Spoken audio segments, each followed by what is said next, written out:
Carol Houston es doctoranda en Equidad e Innovación en Educación por la Universidad de Cantabria. También ella posee un magíster en Psicología Educativa por la Universidad Santo Tomás y se formó en su pregrado como educadora diferencial, profesora de educación diferencial en la Universidad Metropolitana de Ciencias de la Educación de Chile. También tiene un diplomado en vinculación con el territorio y a innovación otorgado por la Universidad de San Sebastián de Chile, un diplomado en teoría del aprendizaje para la educación superior otorgado por la Universidad Santo Tomás de Chile, un diplomado en estrategias de enseñanza y aprendizaje digital y learning que cuenta además con la licencia Blackboard. En los últimos años, ella se ha desempeñado como docente universitaria y directora de la carrera de Pedagogía en Educación Diferencial de la Universidad San Sebastián de Valdivia, acá en el sur de Chile, participando además como docente de los programas de magíster en Alta Dirección y Gestión de Instituciones Educativas, magíster en Inclusión e Interculturalidad y magíster en Recursos Humanos, también todos estos programas impartidos en la Universidad San Sebastián. Desde el 2015 a la fecha ha participado activamente guiando trabajos de investigación en la línea de gestión pedagógica, inclusión y diversificación de la enseñanza. Como investigadora desarrolla la línea de investigación en innovación para la inclusión educativa y para la formación inicial de docentes. Ha liderado 3 proyectos de vinculación con el medio, titulados algunos de ellos, Transformando la Escuela Rural, el uso de radios comunitarias para el aprendizaje basado en problemas, Ecología de aprendizaje, uso de radios comunitarias para el aprendizaje basado en problemas y el vínculo familia y escuela, y ABP y progresiones curriculares, promoviendo aprendizaje. Además es profesora en la Escuela Latinoamericana en Programados del CELEI, y Carol, el día de hoy, es la responsable de la sesión número 3, que se titula su intervención Interacciones Pedagógicas y Multiplicidad de Singularidad, el poder de la modificabilidad cognitiva. Carol, es todo tuyo el espacio. Muchísimas gracias por estar acá. Te escuchamos. Muchas gracias, Aldo, por la presentación. Muy buenas tardes a todos y a todas. Para mí es un orgullo poder participar en este seminario permanente. Es un gran espacio de diálogo, de transformación, de poder también conectarse con otros y conocer las experiencias que se están implementando en otros lugares, ¿cierto? Pero también desde cómo pensamos y miramos la inclusión. Y en esta ocasión yo quiero también llevarlos a una conversación desde las cosas más prácticas, desde cómo podemos también ir aterrizando de a poco, generando estas interacciones mediadas desde un currículum que sea articulado, bajo una lógica y una mirada inclusiva, que permite que todos y todas puedan participar activamente desde entendiendo, ¿no es cierto?, las características particulares, las características individuales, las propias rutas y trayectorias de aprendizaje que nuestros jóvenes, niños y niñas también van manifestando a lo largo de su vida. Desde esa perspectiva, bueno, voy a compartir la pantalla para que vayamos comenzando, vayamos trabajando juntos. Acá está mejor. ¿Me avisan si lo ven bien, sí, Carol, por favor? se ve bien. Bueno, yo creo que una de las grandes inquietudes o de necesidades que todos tenemos en torno a la inclusión es también pensar este proceso desde espacios que sean también interactivos y que sean facilitadores, ¿cierto?, para el aprendizaje de todos y todas, mirados desde el contexto educativo. Y en esta oportunidad lo que quiero compartir con ustedes también tiene que ver con cómo desde experiencias prácticas podemos ir haciendo y avanzando en esta trayectoria bajo la mirada inclusiva. En instalar también espacios dentro del aula, en las comunidades de aprendizaje con los profesionales de la educación, y compartir a partir de esa experiencia, ¿cierto?, algunas miradas y reflexiones en torno a cómo podemos entender y mirar la educación inclusiva. Quiero invitarlos a que vayan participando, que puedan activar su micrófono, que podamos ir compartiendo desde también sus miradas, sus pensamientos, sus experiencias, desde lo que ustedes piensan y de cómo también se han nutrido a partir de las otras 2 sesiones que ya han tenido, que ya han llevado a cabo. Porque esto que vamos a conversar hoy día tiene que ver, como les contaba, con una mirada mucho más práctica. Vamos aterrizando un poco esta lógica, ¿cierto? Desde lo que ustedes han ido conversando, esta trayectoria bajo la mirada inclusiva. Entonces, lo primero que me gustaría invitarlos es que acá hay un Menti. Con el celular pueden escanear ese código, ¿no es cierto?, esa imagen, para que lo puedan contestar con tranquilidad. Hay una pregunta que tiene que ver con lo que está planteado acá en la pantalla. ¿Cuál es el principal desafío de la escuela frente a la inclusión? ¿Cómo lo ven ustedes? ¿Cuál es su experiencia? Van a poder colocar 3 palabras, ¿no es cierto?, claves, y luego vamos a ir viendo cómo se va configurando esta nube con sus comentarios, con sus conceptos e ideas claves. Así que los invito a participar con sus respuestas. ¿Lo ven? Sí, súper.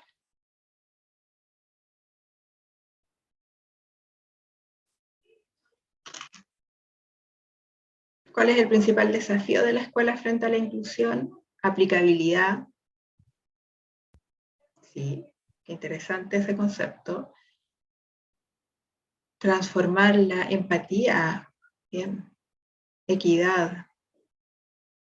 Varios conceptos muy necesarios. Desmitificación. Valorar las aptitudes también, cambiar la mente. Excelente.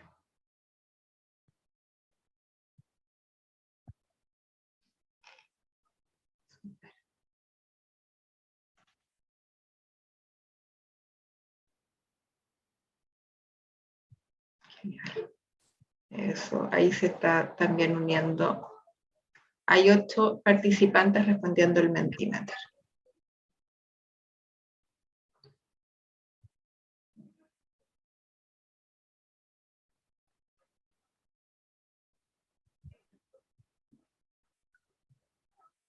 Bueno, vemos también atender a más diferencias, identificar la fortaleza.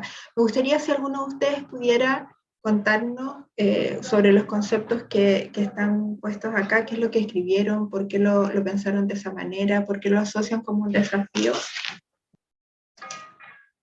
Alguien que quiera compartir su experiencia, por favor, y su respuesta. ¿Puedo comenzar? Leslie, Sí. por supuesto. ¿Cómo está? Bueno, Adelante. yo soy docente de segundo de básica en una escuela mixta. Tengo aproximadamente 33 estudiantes y la mayoría de mis compañeras tiene un número singular parecido. Sin embargo, tenemos mucha información, siempre nos estamos actualizando, pero llega un momento en el cual tenemos diferentes, se podría decir, casos, no quisiera ponerles algo en específico, diferentes casos con los chicos, con sus realidades, con sus cosas, que a veces con toda esa información se nos es un poco difícil llegar a todos de la misma manera. Por eso ponía que es la aplicabilidad, porque uno tiene todo ese entusiasmo, todas esas ganas, todas esas ideas, pero en el momento de brindar la clase, siempre nos enfocamos en todos los estilos de aprendizaje, se prepara un material súper didáctico, amplio, generoso con todas las técnicas que deseamos aplicar, pero acabamos de dar y siempre nos quedan algunos estudiantes que no comprendieron de la manera adecuada, que requieren un refuerzo extra. Entonces, siento que cuando me pasa eso, siento que mi clase no fue totalmente inclusiva, o sea, no fue totalmente como yo quise realmente llegar. A pesar de toda la información que tenemos atrás de unos 40 minutos de clase. Siempre están los ánimos, las ganas, pero siempre llegamos, o sea, hay ocasiones en que con temas en específico que llegamos a ese punto y nos sentamos a conversar y nos comentamos qué estrategias aplicaste, qué hiciste, cómo llegaste y vamos nutriendo para la siguiente clase, pero siempre la aplicabilidad de la educación inclusiva no es tan no se llega tanto como en la parte teórica, que tenemos todas las ideas. Perfecto. Entiendo perfectamente lo que estás planteando, porque claro, de teoría puede haber, o de discusión también teórica hay harto, pero cuesta a veces, es como un aterrizaje forzoso. ¿Cómo lo hacemos? ¿Cómo llegamos efectivamente a todos? ¿Cómo nos aseguramos de que todos estén aprendiendo? Y siempre nos pesa, de alguna manera, esto de la exigencia de que todos vayan avanzando Exacto. prácticamente de la misma manera. Y esa es una de Sí, las cosas que tenemos que quizás romper dentro del esquema en el que estamos sumergidos en la escuela actual. perdón, especialmente en el momento de evaluar, porque es algo, no sé, contradictorio. Damos una clase multisensorial y a todos les evaluamos con la misma rúbrica. Entonces, yo digo, o sea, ¿por qué? Si no todos aprendieron de la misma manera, porque a todos tengo que evaluarles de la misma manera. Y lamentablemente el sistema exige esta situación. Exactamente, sí. Bueno, estás planteando algo muy real que es compartido, yo creo que por todos quienes también estamos hoy día acá. Muchas gracias, Leslie. Mayra. Hola, buenas tardes. Bueno, yo registré valorar las aptitudes e identificar las fortalezas. Pues básicamente creo que ese es como el reto y bueno, lo hablábamos la clase pasada muy desde la mirada pues de Armstrong y de Thomas Armstrong y su neurodiversidad, digamos, toda esta nueva tendencia es eso, ¿no? Es que siempre hemos visto la inclusión desde la carencia, más no precisamente como desde esa fortaleza. Entonces creo que ese es el reto, ir más allá de la ausencia. Muchas gracias, Mayra. Qué importante porque precisamente uno de los elementos vitales para poder hablar de una educación inclusiva es la valoración de esas diferencias, entender que eso es lo más natural y normal y es la realidad. Somos intrínsecamente todos distintos y nos desarrollamos y avanzamos y nos acercamos al aprendizaje de una manera diferente. Pareciera que eso no fuera lo que todavía en la escuela eso genera un problema más que una realidad, ¿cierto? Mayra, Luz.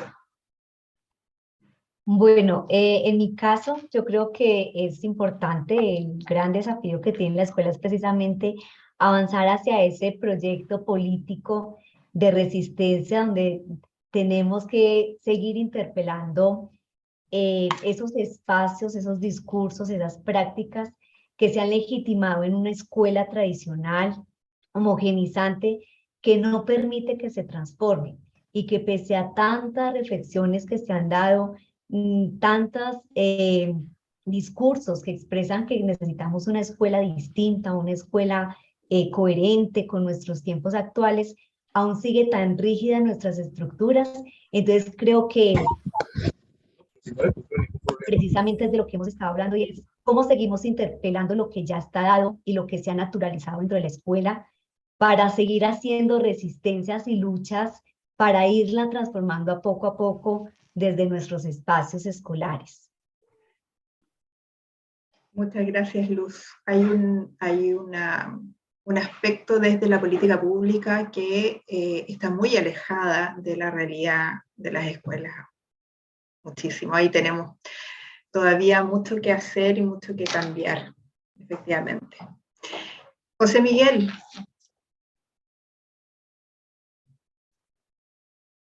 Quiero destacar una palabra que puse, que es que esta idea de visión compartida, que se lo aprendí a uno de estos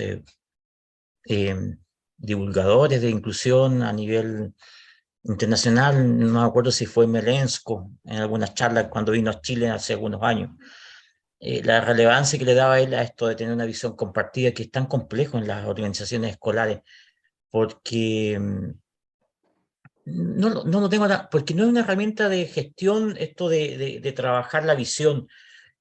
Simplemente como que estamos ahí en un grupo de trabajo y cada uno se suma de acuerdo a criterios de autoridad, a criterios de imposición, de protocolo, de funcionamiento, pero que no da cuenta de este espíritu, y permítame usar la expresión espíritu para desarrollar la tarea pedagógica, la tarea de promover el aprendizaje y de enseñar para promover este aprendizaje. Y para todos y todas. A mí me marca mucho mi propia experiencia de haber estudiado en los años 60 en una escuela rural, unidocente, donde sin ninguna teoría sobre inclusión, sin ningunos criterios formales, sin embargo ahí era una escuela inclusiva.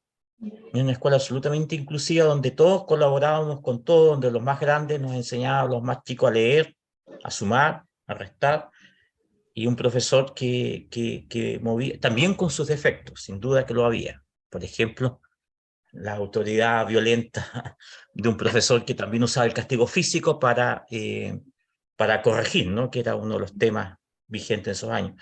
Pero sin embargo a mí me queda sobre eso esta otra visión, ¿no? De esta escuela, y yo creo que eso me motivó a mí mi vocación de profesor. Entonces, ¿cómo promover eso hoy día en las escuelas? Es un gran desafío en términos de poder construir una visión inclusiva, el respeto por el otro, la otra, el reconocimiento de esta diversidad en términos de, y ahí, bueno, empezar a construir entonces cómo trabajamos didácticamente o pedagógicamente o metodológicamente, usemos la palabra que queramos usar, para finalmente construir una gestión donde podamos promover aprendizaje y sobreponer, y hablo también ahí de la otra palabra que yo puse, esta idea de tener otras visiones, de abrir la mente, alguien lo dijo recién, sobre todo cuando hay criterios muy tecnocráticos que hoy día nos obligan, ¿no? a trabajar para el estándar, tener un currículum estándar. En Chile tenemos un currículum nacional, que afortunadamente va abriendo algunas pistas de flexibilidad, pero nos falta mucho camino todavía para eso, sobre todo en las escuelas. Pues todavía está en una discusión a nivel teórico, pero cómo esto se instala en las escuelas, yo creo que parte por tener esta visión compartida, que no siempre está el espacio de discusión para justamente construir ese compartir. Exactamente, sí. Sí, que interesante lo que estás mencionando, José Miguel, porque además de un currículum altamente contenidista como el nuestro, con foco solamente con un fuerte énfasis en la cantidad más que en la calidad, ¿cierto? Y con una fundamentación teórica que se desmarca de esa mirada que hemos tenido que implementar, sobre todo en las escuelas rurales, donde la brecha es tan significativa y ha ido aumentando con todo lo que nos ha pasado también desde la pandemia. La política pública se olvida de las realidades territoriales. Yo creo que falta en ese sentido empoderar mejor también a las comunidades, ¿cierto? Para poder resignificar, revalorar también los aportes que se hacen desde ahí. Así que gracias, José Miguel, por compartir tu experiencia también. Catherine. Gracias, buenas tardes. Bueno, yo escribí la palabra discurso porque muchas veces pues el tema de la inclusión solamente se le refiere a un rol en la escuela específico, que es la encargada como de hacer todo el proceso de adaptación curricular, flexibilización, atención. Entonces, pienso que partiendo de lo que vimos también la clase pasada con el profe Aldo, que nos lleva a una reflexión bien importante, el tema del discurso, sí nos compete realmente a todos, tanto los docentes, directivos, como los mismos estudiantes.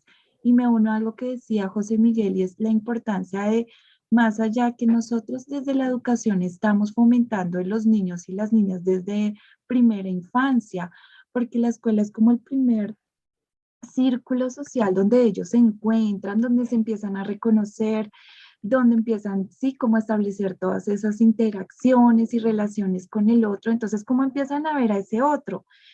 Cómo para ellos de pronto ya no es categorizar, sino que todos los niños en primera infancia, todos son niños, son iguales, venimos a disfrutar, venimos a jugar, venimos a...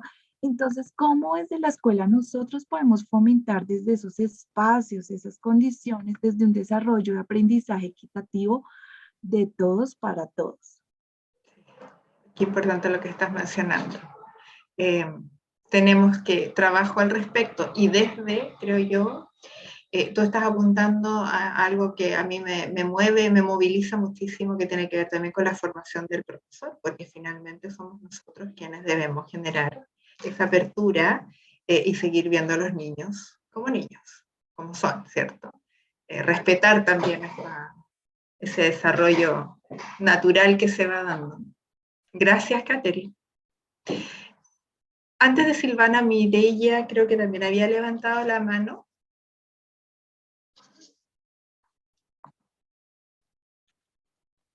Parece que no. ¿Silvana? Sí, ¿qué tal? Buenas tardes. Bueno, las palabras que yo puse, que me parece que tienen que ver con desafíos, son para mí los recursos, y pienso en recursos humanos y recursos materiales, pero no en el sentido de la cantidad, ¿no? Sino de poder diferenciar o establecer acuerdos en cuanto a roles y funciones, porque en las instituciones educativas que haya recurso humano disponible, pensado para trabajar dentro de la institución educativa, no garantiza, no automáticamente la inclusión, sino que me parece que la clave es poder justamente hacer acuerdos, encontrar modalidades de trabajo, por ejemplo, pareja pedagógica, me parece que es una de las maneras que se ha encontrado para poder trabajar de forma inclusiva. Y también, bueno, la palabra experiencias, porque me parece que las instituciones, por lo menos donde yo vivo, no se dan la oportunidad de tener esa experiencia que nos da el desafío de la inclusión, ¿no? Y no solamente poder sumarlo a su proyecto educativo institucional, desde el discurso, desde una documentación, sino también llevarlo a la práctica, a la realidad, ¿no? Hacerlo concreto, concretizar esa idea de la inclusión como una perspectiva.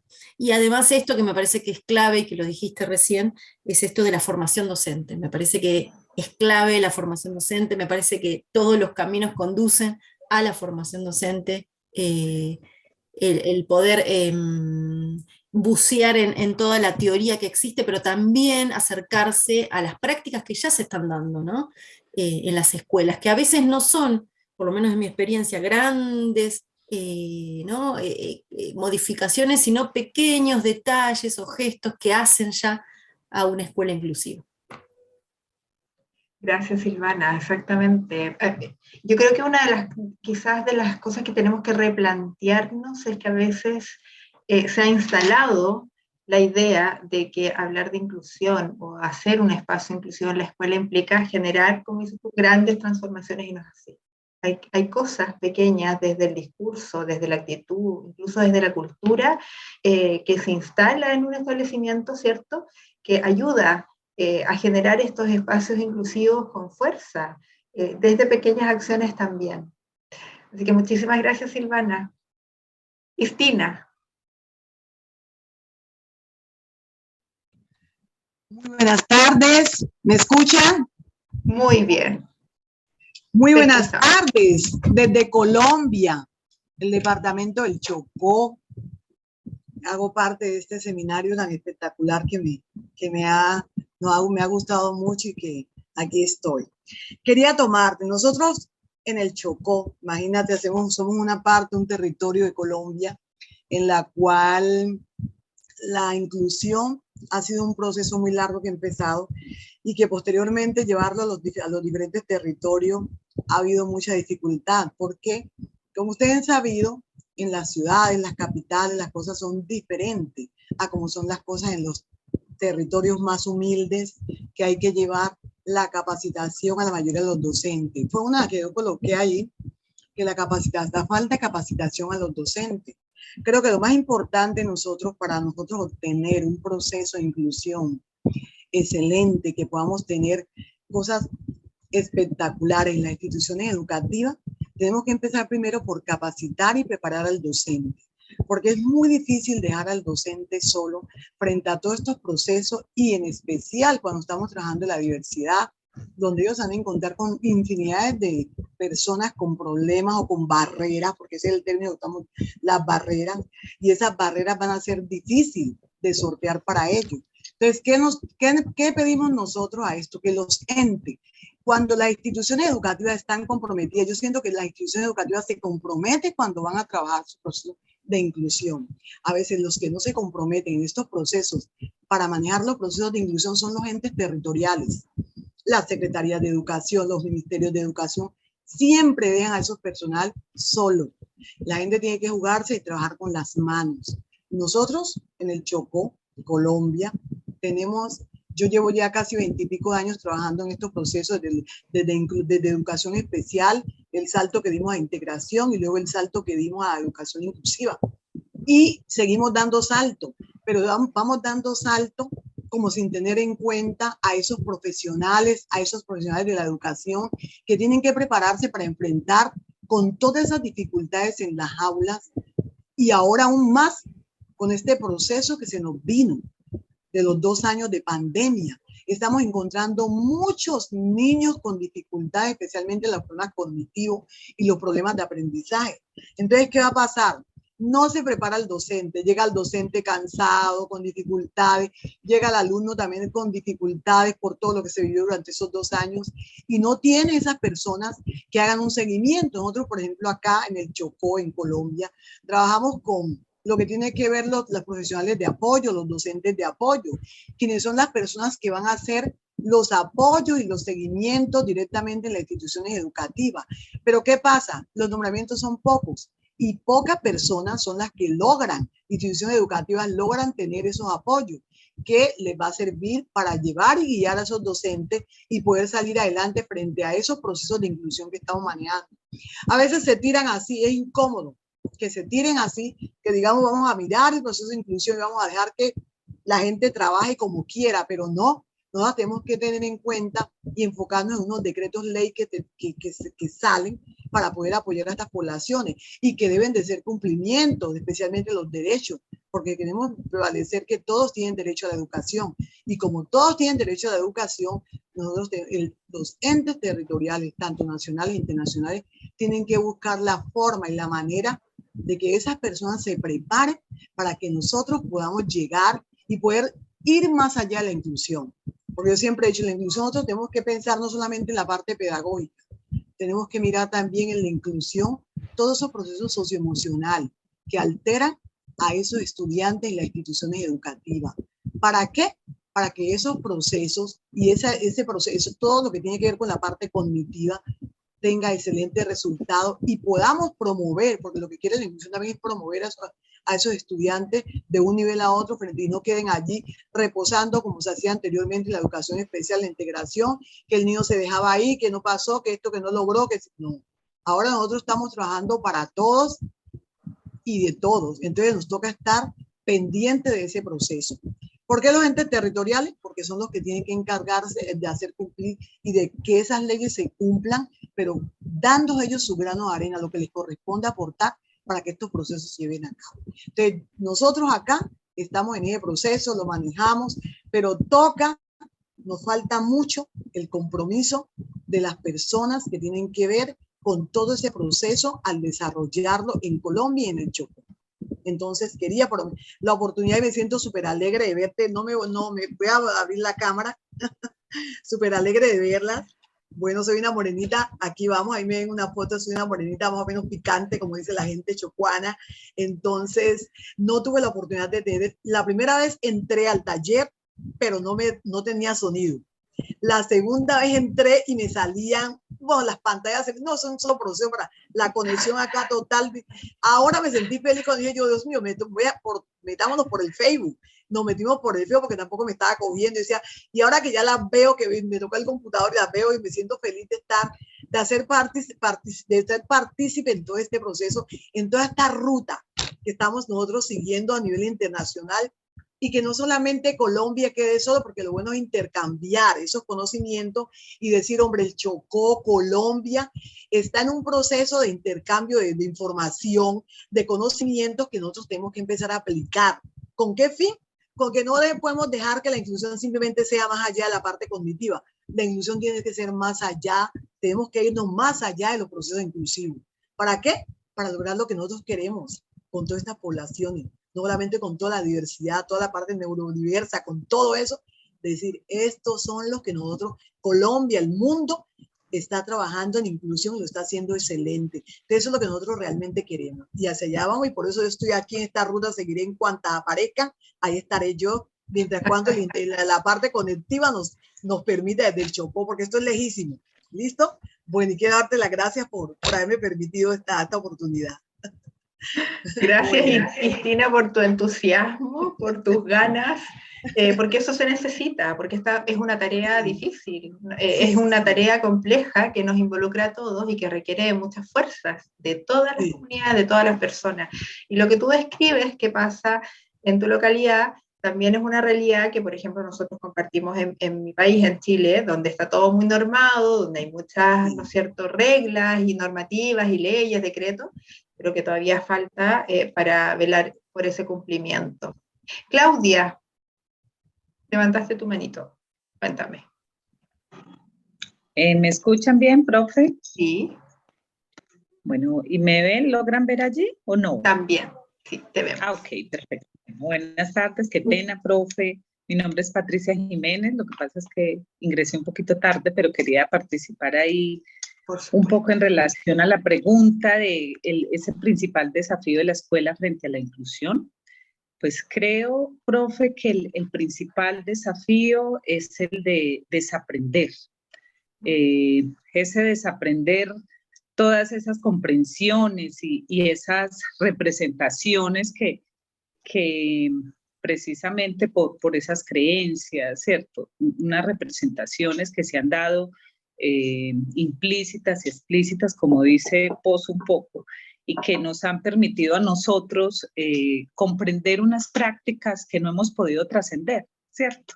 Y por eso seguimos allí como enfrascados en la resistencia de poder leer verdaderamente lo que significa la inclusión. Y cuando hablamos de la inclusión, pues creo que Aldo lo decía en el encuentro pasado y ustedes también en los diferentes escenarios, y es precisamente que siempre ha estado allí. Y esa inclusión es una filosofía de vida, es en sí misma transversal a los mismos procesos educativos, a los procesos de convivencia. Y eso nos cuesta, por eso creo que este es un gran reto, el desaprender eso que hemos instaurado de manera tradicional, no solo a los maestros, sino también en general a toda la comunidad, a los padres, a los mismos estudiantes, ¿cierto? En el contexto. Y creo que ese es un gran reto. En el momento en que identifiquemos y hagamos conciencia de ese desaprender, que hay nuevas cosas para leer, para construir allí colectivamente, creo que vamos a comprender qué significa eso de la inclusión y qué hacer para seguir configurando una escuela y un escenario social, político, cultural, que nos permita participar a todos desde esas singularidades. Muchas gracias, profe. Gracias a ti, Patricia. Sí, has tocado un punto tremendamente importante también, porque no solamente en el contexto educativo, lo extrapolas también a otras áreas. Yo creo que tenemos que desaprender también muchos patrones culturales y sociales con los que hemos cargado históricamente y que nos han marcado a fuego esta mirada segregadora que tenemos en nuestra forma de vivir, de relacionarnos, de interactuar, y que se transmite y que se ve reflejado en lo que es la educación. Entonces, tenemos una tarea no menor. Sin embargo, el contexto educativo, la educación en sí, es uno de esos caminos para poder generar esas transformaciones, mirar esos cambios con mayor profundidad. La educación es el reflejo de lo que somos como cultura y sociedad. Por lo tanto, ahí por supuesto que tenemos, sin lugar a duda, una tarea tremendamente importante también a nivel social y cultural. Estoy compartiendo, ¿lo ven? Ah, no, ahora sí. Bueno, les agradezco sus comentarios y de alguna manera mucho de lo que ustedes han compartido lo vamos a ir tocando, lo vamos a ir conversando también durante la jornada de hoy. Yo planteo dentro de esta gran gama de desafíos que nos convoca y a la que nos llama la mirada inclusiva y la inclusión en educación, puse énfasis o pongo énfasis en 3 elementos que me parecen relevantes, sin desmerecer los otros, pero que de alguna manera están muy vinculados con necesidades también que son importantísimas de abordar. Una de ellas tiene que ver con esta mirada desde los contextos educativos. Los contextos educativos están dados por culturas que deben ser transformadas y movilizadas hacia la inclusión. Y tiene que ver con lo que estábamos hablando hace un momento atrás. Son el reflejo de lo que sucede en nuestra sociedad, son el reflejo del contexto escolar de lo que pasa, de cómo nosotros nos relacionamos, de cómo dialogamos, de cómo interactuamos. Y el contexto educativo actual requiere una transformación urgente. Si bien es cierto, hemos ido avanzando, ¿cierto? Cristina nos hablaba de estos saltos que se han dado, que hemos dado todos, en términos de una mirada segregadora, una mirada integradora, ahora tratando de acomodarnos, de situarnos, de entender un poco qué es esto de la inclusión, porque yo creo que nos falta mucho todavía para poder decir que tenemos contextos educativos que son inclusivos.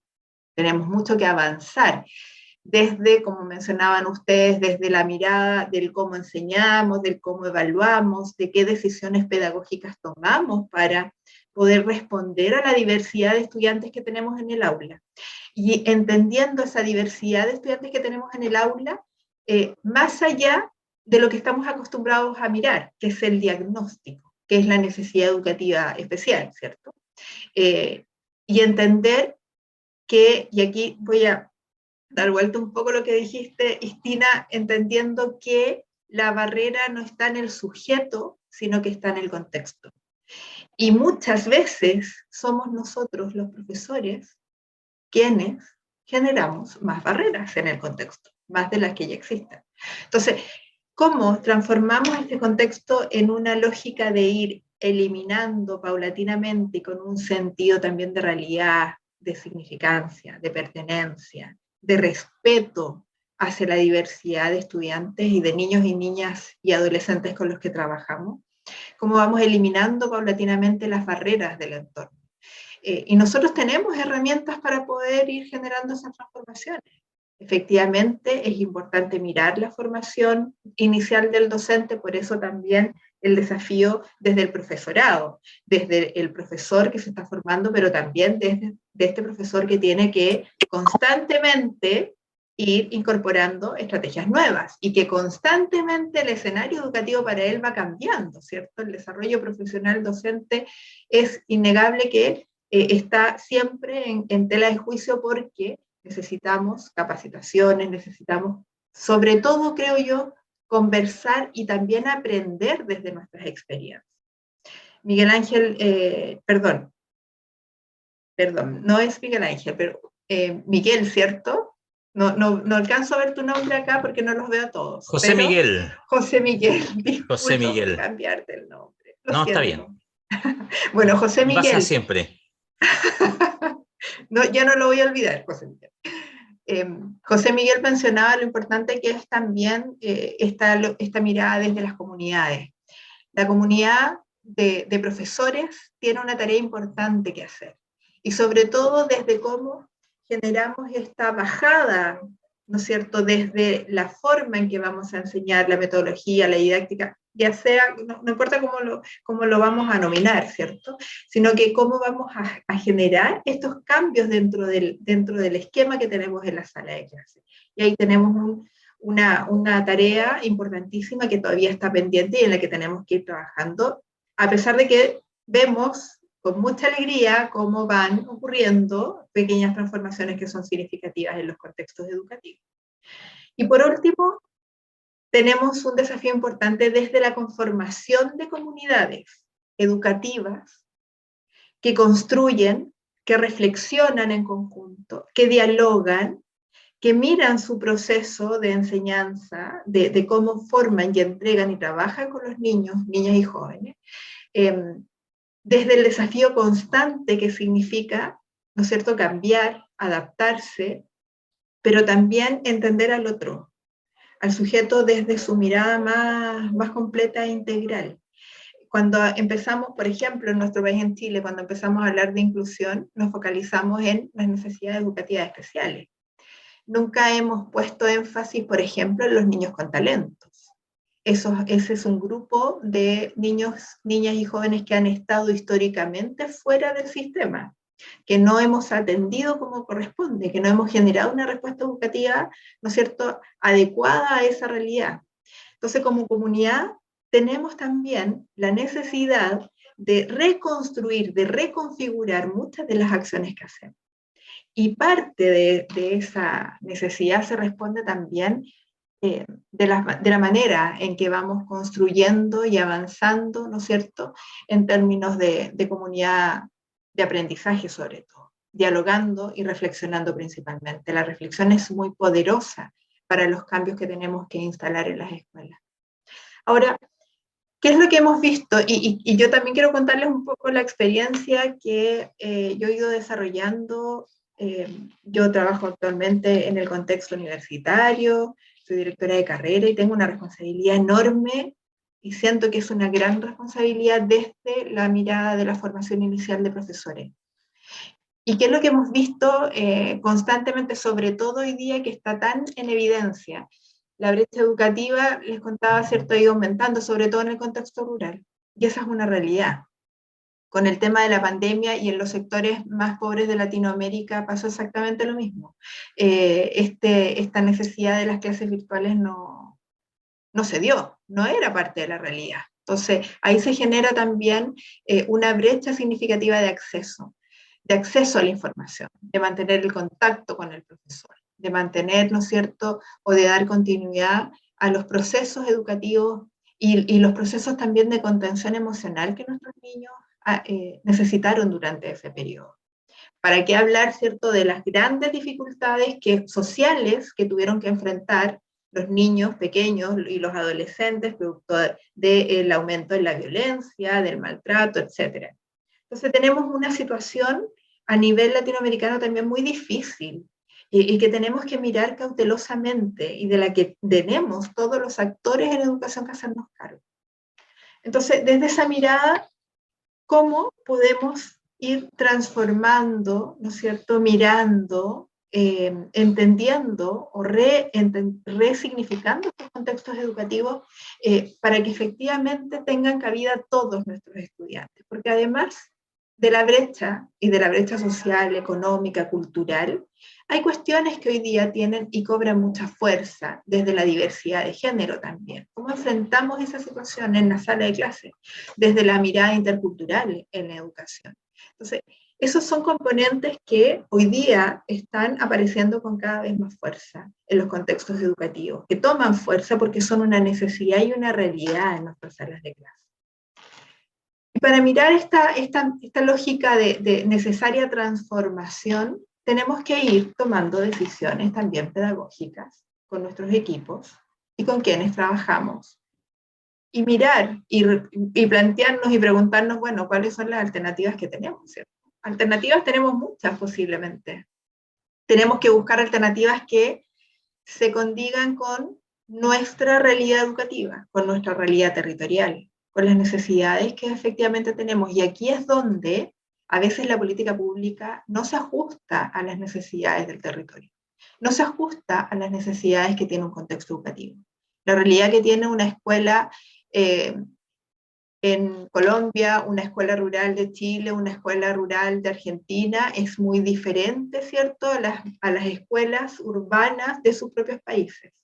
Las realidades geográficas, culturales, socioculturales, económicas, son muy distintas. Y esos mundos pequeños configuran también realidades diferentes. Por eso es importante que desde las comunidades se puedan tomar acuerdos y decisiones que impacten a la gestión, que impacten a esta mirada inclusiva y que se transformen en cuestiones concretas, en acciones concretas para dar una respuesta para todos y todas. Más que situarnos en la cantidad, la lógica tendría que estar puesta en cómo nuestros estudiantes van apropiándose del aprendizaje, ¿cierto? Van construyendo, van dialogando, van teniendo experiencias que sean significativas para su propio aprendizaje, desde una mirada colaborativa, desde una mirada experiencial, desde un aprendizaje que además es mediado. tenemos desde esa perspectiva una necesidad imperiosa también de poder generar experiencias de aprendizaje mediado que faciliten y que acerquen el currículum y los aprendizajes a nuestros estudiantes. No es la meta final llenarlos de contenido, la meta final es que todos logren esa meta de aprender, pero que tenga un sentido también desde la realidad y desde lo práctico. Y ahí, por supuesto, que yo creo que tenemos mucho que hacer. Ahora, ¿qué posibilidades son en las que yo he ido trabajando, en las que he podido plasmar quizás algunas acciones pequeñas desde esta mirada inclusiva? Abordando principalmente 3 ejes de trabajo. Uno de ellos ha sido la conformación de comunidades de aprendizaje profesional, muy necesario en las comunidades escolares. Cómo entendemos el trabajo colaborativo, cómo miramos la reflexión pedagógica como una herramienta para poder mejorar nuestra práctica pedagógica, cómo construimos con los otros profesores, con el equipo con el que trabajamos, una mirada, ¿no es cierto?, en común, donde tenemos encuentros y desencuentros, pero donde vamos tomando decisiones y compartiendo nuestras experiencias.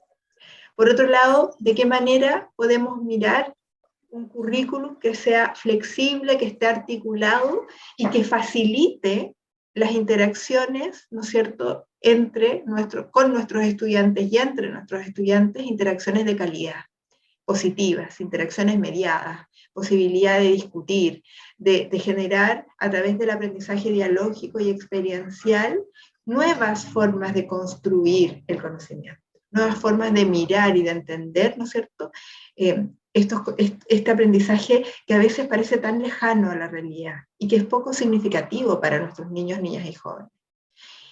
Y eso ha desencadenado, de alguna manera, esta mirada de apuntar hacia la innovación, porque a través de esta discusión, de esta colaboración, de esta mirada dialógica entre profesores, vamos avanzando y vamos atreviéndonos también a hacer cosas nuevas, a entender la diversidad desde otra perspectiva que se aleja, ¿cierto?, como les decía hace un rato atrás, de esta mirada diagnóstica, de esta mirada de las limitaciones, de esto de que tengo tantos niños con necesidades educativas en la sala de clase, sino que mirar el contexto, ¿no es cierto?, entendiendo que tenemos un grupo de estudiantes que es diverso y que trae consigo una historia y una cultura que aporta al aprendizaje, ¿ya? Eso ha permitido generar propuestas también y diseñar propuestas innovadoras para diferentes contextos educativos que rescatan el valor del territorio, que rescatan también las características y las necesidades del entorno, que reutilizan a veces los escasos recursos que hay a disposición. ¿Por qué estos 3 focos? Porque es lo que yo he ido trabajando paulatinamente en construcción con otros, y les voy a contar también, quiero compartir esa experiencia con ustedes. Les decía al comienzo que importante también es hacerlo desde lo práctico. Y aquí quisiera invitarlos a dejar plasmado en función de estos 3 elementos. Me gustaría que pensáramos un poco cómo viven ustedes, que lo pudieran escribir en un Padlet que les voy a compartir, en un Jamboard, perdón. ¿Cómo viven ustedes la conformación de las comunidades de aprendizaje profesional, el currículum flexible y articulado? ¿Se articula en sus países? ¿Ustedes tienen esa experiencia? ¿Qué es lo que han hecho al respecto? Y cómo también desde prácticas innovadoras, ¿no es cierto?, se puede repensar, se puede también repensar, reconfigurar estas prácticas, ¿no es cierto?, en el aula. Les voy a dejar en el chat el link para que puedan dejar sus apreciaciones, ¿ya?, para que sea más fácil acceder. Oh, ¿qué pasó aquí? Aquí. Está en el chat el link de un Jamboard, que se los voy a compartir también, para que dejen su impresión, ¿no es cierto?, breve, en función de cómo viven en sus países esta perspectiva desde las comunidades de aprendizaje, el currículum articulado, lo vivencian, lo han experimentado, cómo lo trabajan, y la innovación. Para poder escribir, han usado esta herramienta, me imagino, ¿no? Jamboard es una pizarra y al costado izquierdo van a encontrar una letra T, texto. Al pincharlo pueden escribir en esta lámina, ¿no es cierto? Pueden también dejar otras impresiones en otra lámina de la pizarra. Pero la idea es que puedan contarnos ahí brevemente cómo viven ustedes estos elementos. Pueden poner post-it también, notas. Carol, Dime. Carol, al menos en mi caso no estaba disponible la herramienta, dice que solo lector. Tienes En que mi ponerlo caso en No te formato... preocupes. Ah, ya, perfecto. Editor, sí. Prueba ahora, por favor. Voy a volver a colocar el link acá.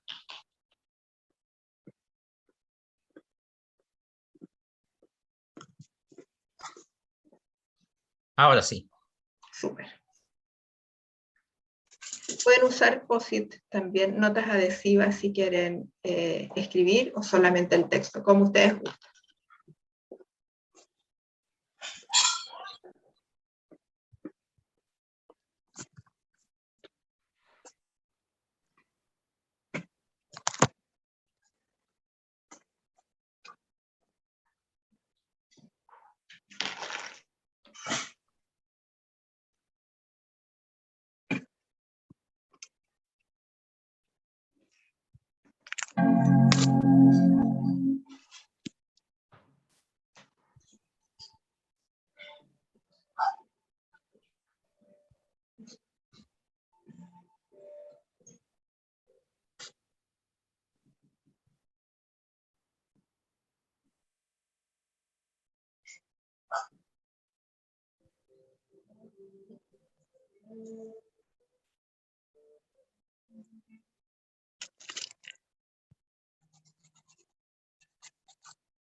Como les decía, pueden colocar post-it, pueden escribir directamente con el texto. Al costado izquierdo está la barra de herramientas, entonces ahí hay notas adhesivas.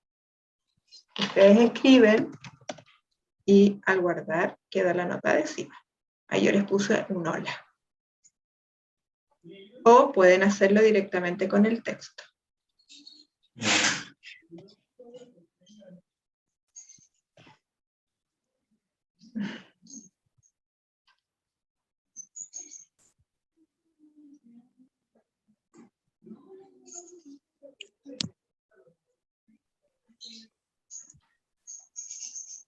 Súper. Ahí ya alguien lo... Excelente. Voy a correr esto de okay.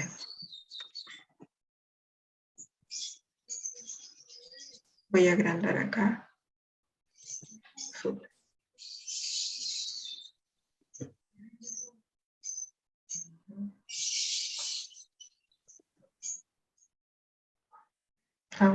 Mira.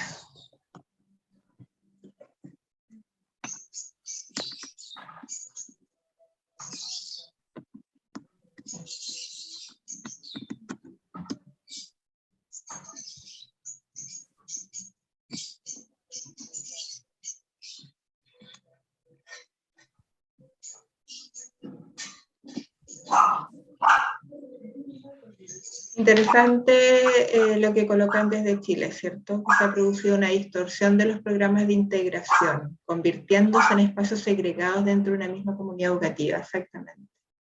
Su finalidad era otra, pero yo creo que el lenguaje como es de potente, porque no hablamos de programas de inclusión, se llama programa de integración. Ahí ya tenemos una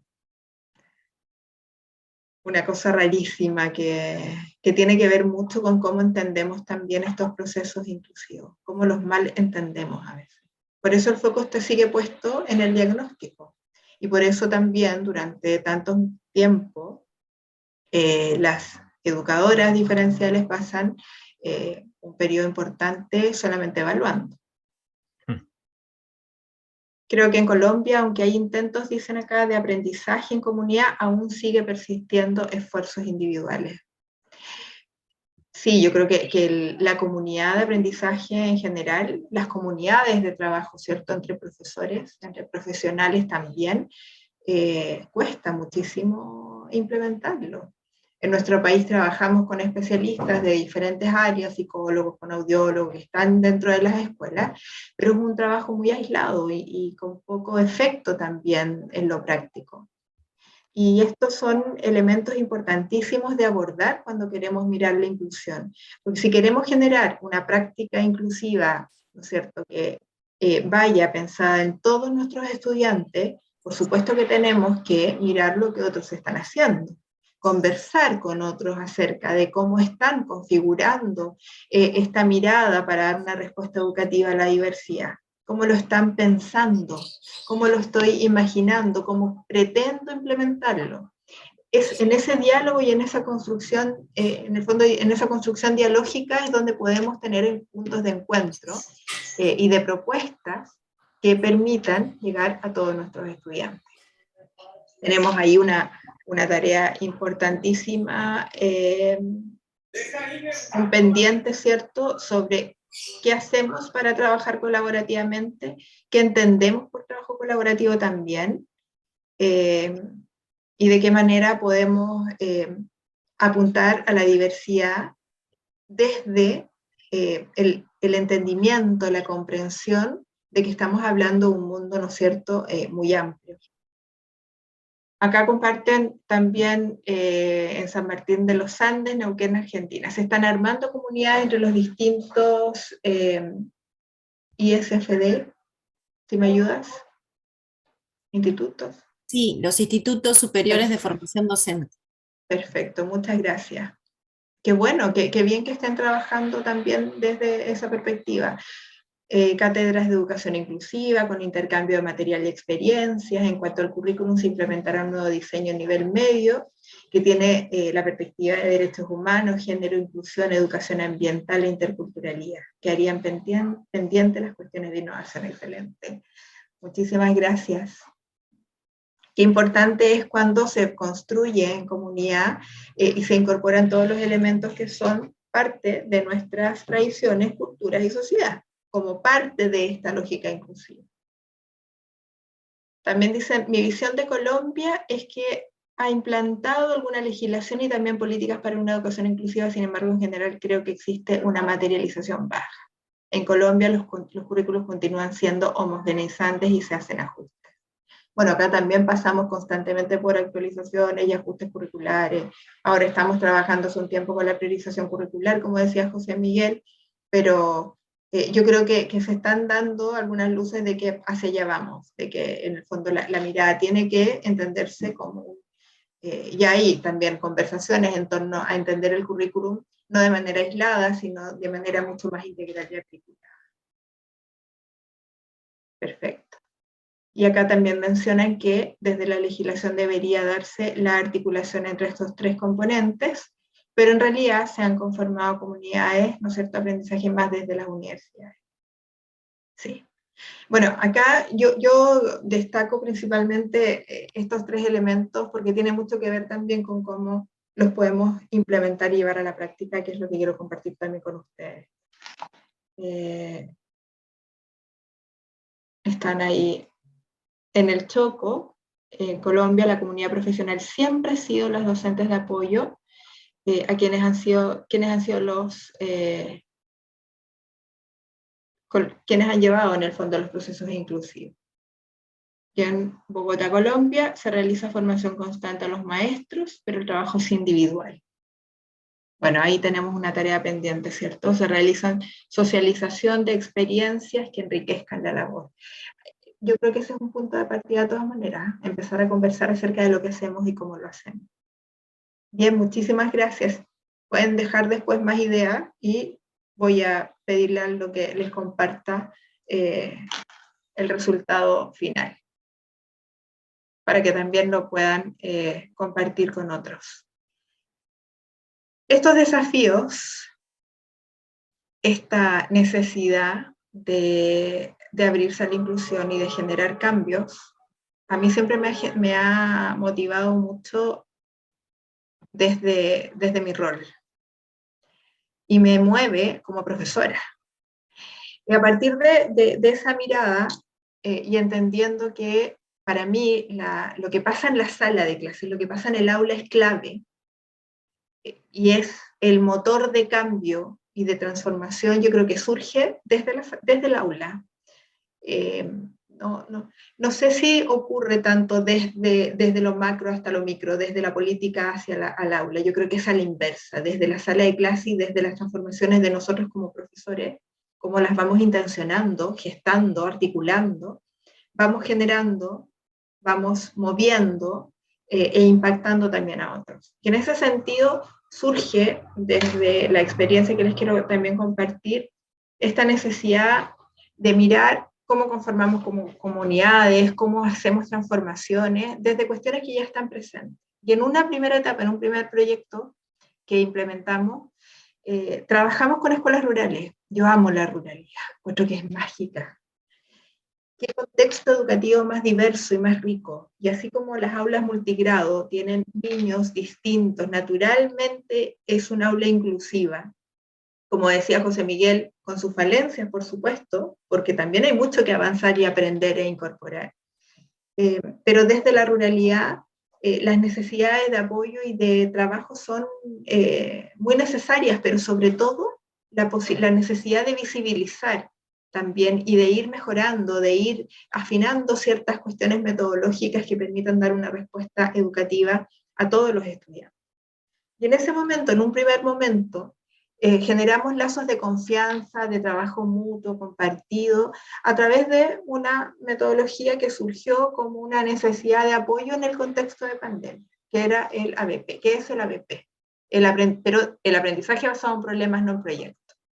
Queríamos en el fondo, y ellos necesitaban articular este currículum, porque la priorización curricular, los lineamientos de la política pública no eran suficientes.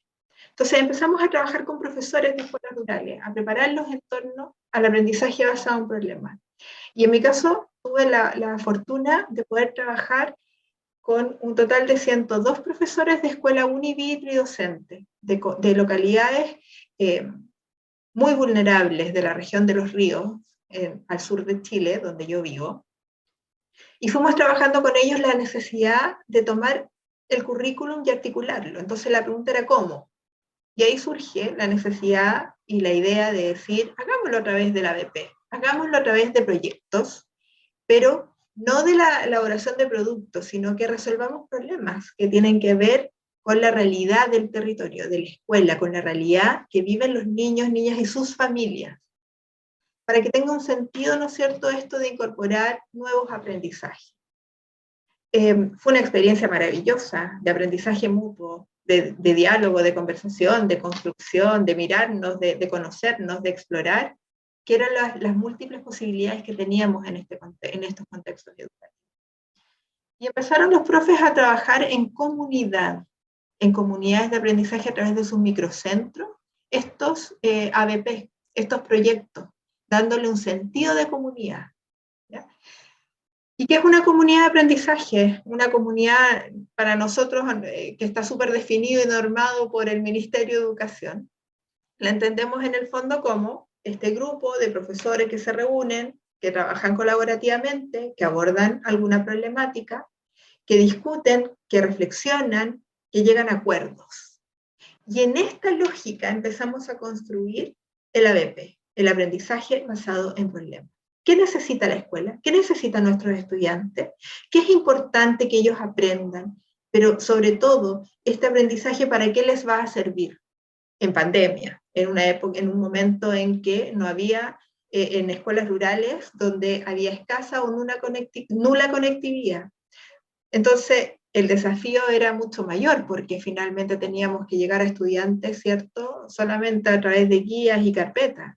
¿Cómo lo hacemos para mantener una interacción que sea efectiva con los niños y sus familias? Porque no podíamos dejar afuera a la familia. Y a partir del trabajo colaborativo y a través de esta conformación de comunidades que fueron algunas creciendo, otras no dieron tanto resultado, porque esto también depende de las personas.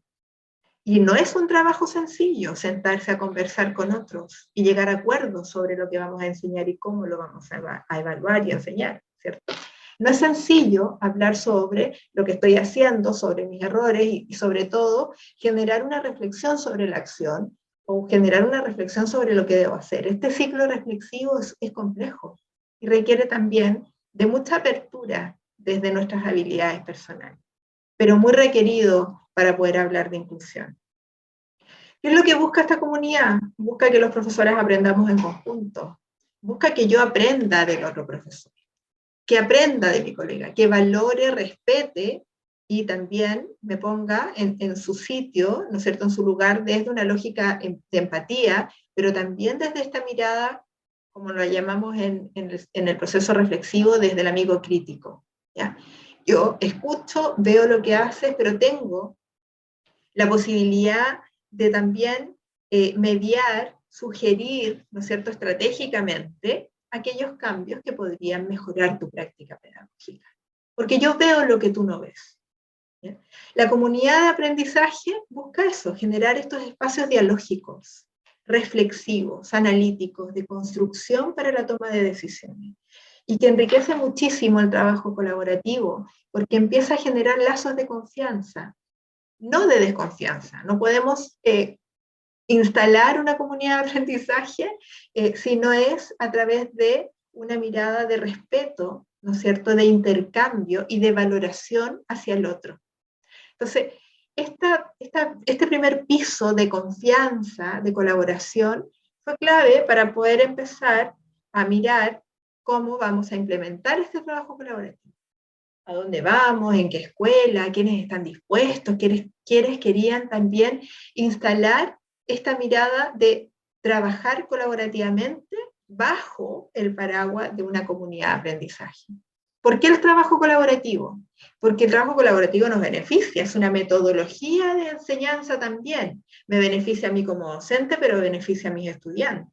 Y cuando hay trabajo colaborativo, alguna de ustedes mencionaba, Silvana mencionaba, que se utiliza mucho la pareja pedagógica. Bueno, en nuestro país hablamos de codocente. Este codocente, esta pareja pedagógica, me permite también ir construyendo interacciones dentro del aula que son distintas, que son más activas, donde el estudiante efectivamente está en el centro. Ese es uno de los tantos beneficios que puede tener plantearse desde la mirada del trabajo colaborativo en el aula de clase. No es sencillo, porque requiere tiempo, porque volvemos a la política pública no ha cautelado lo suficiente la forma en que vamos a trabajar colaborativamente. Los profesores no tenemos los tiempos, no tenemos los espacios. Sin embargo, es una muy buena estrategia bajo esta mirada de dar una respuesta educativa a la diversidad de estudiantes y sobre todo eliminar barreras del contexto. Aumenta la probabilidad de encontrar soluciones que sean efectivas y aumenta la probabilidad de poder pensar en innovación, de generar innovación, de provocar cambios, de reutilizar y resignificar aquello que estamos haciendo y de dejar de repetir los mismos patrones que hemos estado instalando durante años en educación. ¿Ya? Entonces, tenemos que mirar estas comunidades desde la perspectiva del trabajo colaborativo. ¿Y qué es lo que sucedió? En un momento dijimos, ok, estamos en un contexto rural, estamos pensando en hacer proyectos, pero necesitamos llegar a la casa de los estudiantes. Y recurrimos a la radio comunitaria. Por años, por mucho tiempo, la radio fue un canal no solamente ha sido un canal de comunicación, sino que también de educación. Experiencias en torno a la radio hay muchísimas. La radio como fuente, ¿no es cierto?, de transmisión del conocimiento. En estos contextos rurales empezamos a usar la radio y bueno, en algunos lugares donde había conectividad se transformaron en también cápsulas para ser transmitidas a través de las redes sociales, de Facebook, de WhatsApp, de comunicar con esa finalidad. Se construyeron proyectos de ABP en función de las realidades de los contextos educativos, como les decía. Algunos construyeron bibliotecas y bibliotecas itinerantes que pudieran llegar a las casas de los estudiantes, ¿ya? Que pudieran fomentar la lectura como una forma también de acompañar, de apoyar, de resguardar esos aspectos socioemocionales que sobre todo en los niños más vulnerables estaba gatillando otra serie de problemas. Empezaron a generarse propuestas de cuidado al medio ambiente porque la escuela rural ubicada en un sector muy alejado tenía la necesidad, ¿cierto?, de reciclaje, de reconstruir algunos elementos de su propio entorno, pero pensando en el sello de la escuela como el cuidado al medio ambiente, un elemento esencial. La conservación de fuentes naturales, hay sectores rurales en esta región que se han visto fuertemente afectados por las grandes construcciones y el crecimiento también de la urbe. Reciclaje, compostaje, plantas medicinales en una escuela rural donde el fuerte, ¿no es cierto?, teníamos un alto porcentaje de estudiantes mapuches, por lo tanto, un componente intercultural importantísimo, y que a pesar del alto porcentaje de estudiantes mapuches, no había sido considerado como parte de la inclusión. Entonces, ¿qué es lo que hacía la escuela? Solamente etiquetaba, ¿no es cierto?, espacios físicos de la sala en Mapuzungun, pero no estaban incorporando elementos culturales de los mapuches en su currículum o en sus procesos educativos. Y de pronto surge esta idea, las plantas medicinales, ¿no es cierto?, la medicina mapuche a través de las hierbas súper rica en cultura, en transmisión. ¿Por qué no lo utilizamos como una forma de abordar también el currículum y darle un sentido territorial al proceso de aprendizaje? Fue una experiencia tremendamente rica en la construcción, muchas escuelas lo lograron implementar después, pero esto nos desafió a seguir avanzando. Yo les hablaba hace un rato atrás, comunidades de aprendizaje, currículum articulado y flexible, innovación. Esos son elementos claves que terminan teniendo consecuencias en las interacciones pedagógicas, en la inclusión en el aula, en la forma en que enseño, en la didáctica, pero también en cómo voy a evaluar. Y en esta segunda experiencia, en un segundo momento, empezamos a pilotar una experiencia que también tuviera como énfasis, ¿no es cierto?, como foco el aprendizaje basado en problemas. Seguimos con el ABP, seguimos articulando el currículum, seguimos conjugando necesidades y desde problemáticas iniciales gatillando, ¿no es cierto?, esta articulación intencionada, pero también muy natural del currículum vigente. ¿Y por qué natural? Porque para los profesores fue un desafío tener que articular las asignaturas. Porque te saco de la lógica asignaturista, te saco de la lógica del contenido solamente, y empiezo a ver la funcionalidad que tiene ese aprendizaje. ¿Para qué ese aprendizaje me sirve? ¿Qué problema resuelve o me ayuda a resolver dentro de este proyecto que estoy elaborando? Y aquí ya empezamos a usar la radio comunitaria, que fue una experiencia maravillosa, ¿cierto?, de poder dialogar, construir y llegar a la casa, llegar al hogar, al living de la casa, al living de nuestros estudiantes. Y esta nos permitió en el fondo trabajar fuertemente focalizadas en una escuela que tenía una alianza maravillosa con una radio comunitaria, y empezamos a transmitir contenido, a diseñar diferentes proyectos y diferentes materiales y recursos en función de los estudiantes, en beneficio de todos los estudiantes. El cambio que se generó a partir del aprendizaje basado en problemas y del uso de la radio nos permitió superar este tema, esta discusión de los niños con necesidades educativas especiales en la que las escuelas a veces se entrampan. Y se empezaron a abrir otras posibilidades porque teníamos diferentes formas de presentar la información. el material entregado a través de la tradicional guía, la carpeta de trabajo, el cuaderno, pero la comunicación a través de WhatsApp con los padres, el uso de la radio como un medio también de apoyo, de refuerzo, etc. Entonces, se empezó a ver esa diversificación de estrategias a partir del uso de la radio y de estos proyectos con los que fuimos trabajando.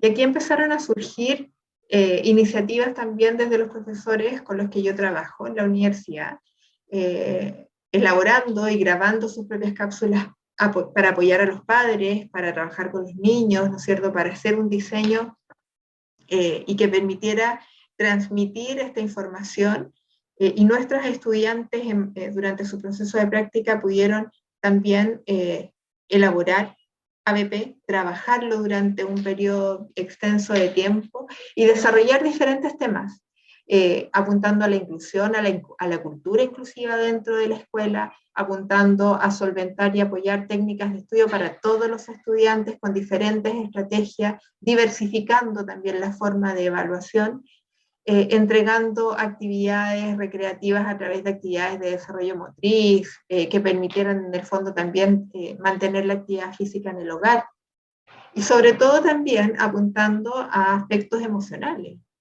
autoestima, autocuidado, manejo de la frustración, etc. Entonces, a través de una herramienta metodológica que es muy antigua como la ABP, que no es una cuestión nueva, que no es novedosa, pero que quizás se utiliza poco, fuimos generando este proceso de transformación, de innovación, también en el aula, pensando en la diversidad de estudiantes. Y hoy día, durante todo este año, hemos pilotado una experiencia ya no solamente en escuelas rurales, sino que también en escuelas acá en la ciudad, escuelas urbanas, también con el ABP, y con un fuerte énfasis desde la inclusión, donde la caracterización del curso se hace en función de las fortalezas y de las posibilidades, ¿no es cierto?, de nuevos aprendizajes y de mejora, dejando de lado elementos diagnósticos, ¿no es cierto?, que etiquetan y que terminan generando una segregación innecesaria, y focalizando el trabajo principalmente en primera infancia, ¿ya?, kinder y primero básico, que en nuestro país vienen a ser, ¿no es cierto?, los niños de entre 5 a 6, 7 años. Este es una imagen de lo que sucede en nuestro currículum actualmente. El currículum de educación parvularia, de kinder, de los más pequeñitos, está intencionado desde una lógica de articulación, pero no se articula con los niveles que vienen. Y ahí se genera un quiebre impresionante que seguramente ustedes también han podido ver. Los niños que están en educación inicial están en ambientes que son altamente contenedores, espacios educativos donde a través del juego aprenden, donde además hay una fuerte mirada inclusiva. Los niños avanzan de acuerdo a su trayectoria, de acuerdo a su nivel de desarrollo, ¿cierto? Pero siempre a través del juego, que es la estrategia base.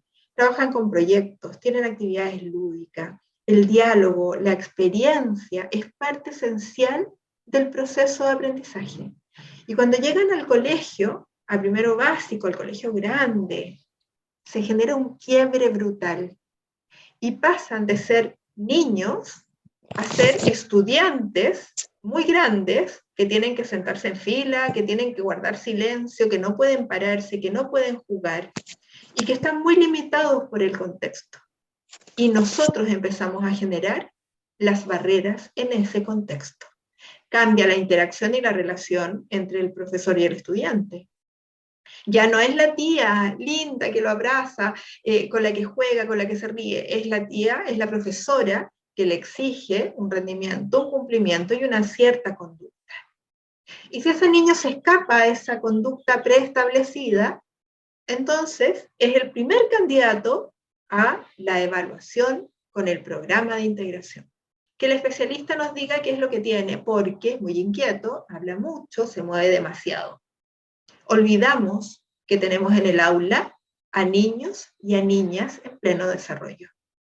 Apuramos el aprendizaje de la lectura y vamos generando otras consecuencias también. Y nos focalizamos en el contenido, no en la habilidad.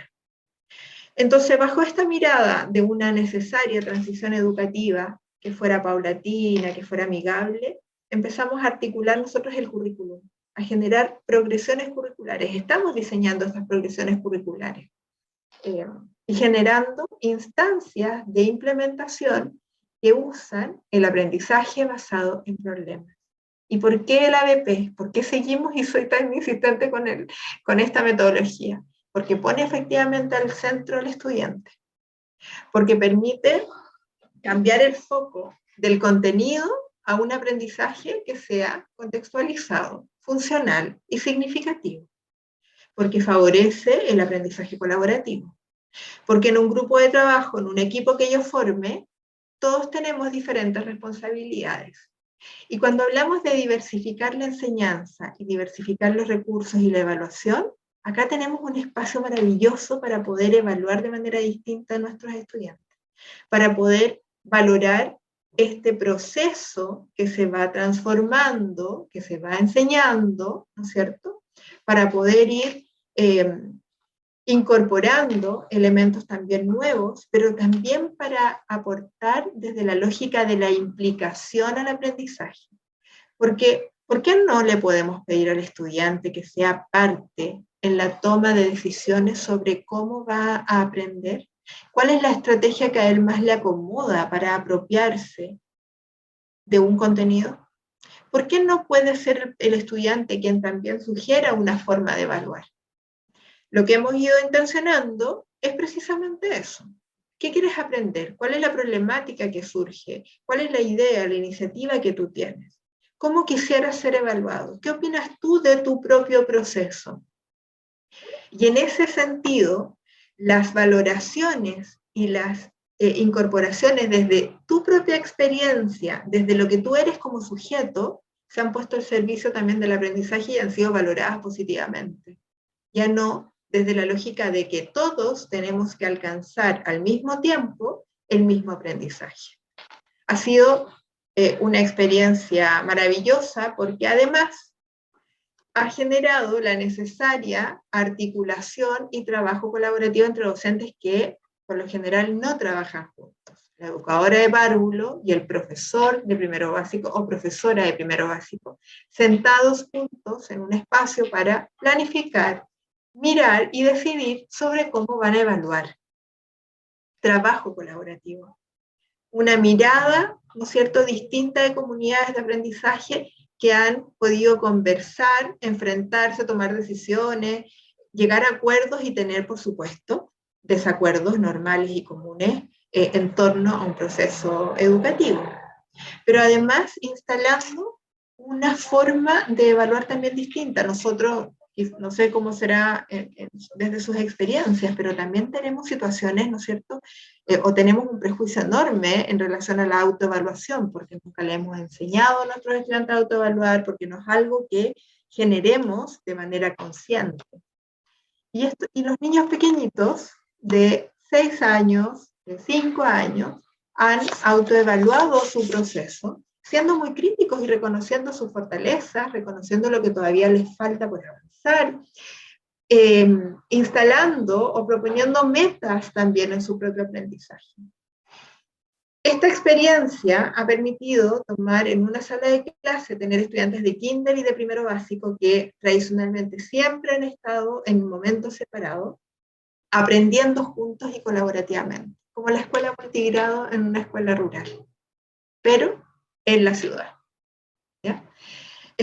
Salas, aulas, ¿no es cierto?, muy activas, donde trabajar colaborativamente facilita el aprendizaje, donde tenemos un estudiante que actúa como un estudiante mediador o tutor, que apoya al más pequeño que todavía no sabe leer, pero que él ya conoce muchas letras y palabras, desde la lógica también del aprendizaje dialógico, cómo van compartiendo sus propias experiencias y cómo a través de proyectos vamos sin querer avanzando en el currículum y en nuevos aprendizajes que cobran sentido para ellos desde la realidad. Y profesores que trabajan haciendo codocencia, pero que son también de distintos niveles. Acá todos quienes están en el aula conforman equipos y comunidades. trabajan colaborativamente, acompañan a los estudiantes y van junto a los estudiantes construyendo estas experiencias nuevas de aprendizaje. Y hasta el momento no hemos tenido la discusión de qué pasa con el niño que tiene trastornos del lenguaje, que es autista, al pequeño que vive en una zona aislada, o que viene, ¿no es cierto?, un sector vulnerable, al estudiante que tiene alguna característica o situación diferente. Porque nos ha permitido mirar la sala de clase desde otra perspectiva. Hoy día estamos trabajando con estos 3 proyectos que surgen desde las necesidades de los niños. Contribuir a mejorar el medio ambiente de nuestra comunidad, la prevención del bullying y hábitos de vida saludables. Y a través de esta experiencia y de estos proyectos estamos abordando el currículum vigente. El ABP está instalado en el currículum. En educación parvularia en nuestro país es parte, ¿no es cierto?, de las propuestas metodológicas de enseñanza. Lo que hemos estado haciendo es resignificarlo, revalorarlo como una estrategia que permite que todos y todas participen y puedan avanzar también de acuerdo a sus propias características. Dentro de estos caminos, estas experiencias nos ha permitido también resignificar las características territoriales, construir desde el territorio, conectarnos, por ejemplo, con la experiencia de la radio comunitaria, con lo que pasa con la comunidad, que la comunidad también sepa que en la escuela se está usando la radio comunitaria. Hemos fortalecido y estamos trabajando fuertemente en apuntar hacia un aprendizaje colaborativo y experiencial de nuestros estudiantes, que tenga un sentido y una funcionalidad, que sirva, que sea significativo, que apunte a todos bajo una mirada transformadora que requiere la mirada inclusiva, ¿cierto? Estas son algunas de las experiencias que tenemos, trabajos de niños, ¿no es cierto?, de prekinder, kinder y primero básico, que han trabajado juntos, articuladamente, que han construido juntos, que a través de la estrategia del juego siguen aprendiendo, y que nos ha permitido también hacer que la transición educativa sea más amigable. Por ejemplo, a través del proyecto del medio ambiente, los niños de kinder y primero básico no solamente trabajaron palabras, conciencia fonológica, sonido inicial, final, etcétera, sino que también contenidos de ciencia. Aprendieron acerca de las plantas, de la fotosíntesis, de cómo reutilizar el plástico, de cómo construir macetas para sus casas y para la escuela, de lo importante que es, ¿no es cierto?, el reciclaje, de cómo crece una planta y cuáles son sus cuidados. Entonces, pudimos abordar muchos elementos que están en el contenido, pero que en el fondo ellos fueron representando y trabajando a través de la construcción o de la resolución de un problema que gatilla, ¿no es cierto?, este trabajo y que gatilla este ABP. Y son evaluados a través del proceso con estrategias de evaluación que son distintas. Coevalúan, autoevalúan su aprendizaje y además reciben la evaluación del profesor a través de la heteroevaluación. Entonces, se abrió esa perspectiva. Además, diversificando, ¿no es cierto?, las estrategias de enseñanza y de evaluación. ¿Y qué nos han dicho los profesores al compartir esta experiencia, al vivirla? Que ha sido una experiencia positiva, que ha sido una experiencia que no van a olvidar, que les ha llamado mucho la atención, sobre todo el proceso de autoevaluación que hacen los niños y niñas, que ha sido un antes y un después. Valoran el trabajo colaborativo y también la conversación, la reflexión que se ha generado, que se ha ido llevando a cabo a partir de esta experiencia. La profesora de primero básico valora que conoce a los niños que va a recibir el próximo año, con los que va a trabajar, ya la conocen, ya la identifican, ya conocen cuál es la sala en la que van a estar el 2023. Ya saben cuál va a ser ese nuevo contexto. Por lo tanto, genera que la ansiedad baje, que las posibilidades de frustración también se manejen y se contengan de mejor forma. Quiero invitarlos no vamos a ir al Jamboard, pero me gustaría escucharlos.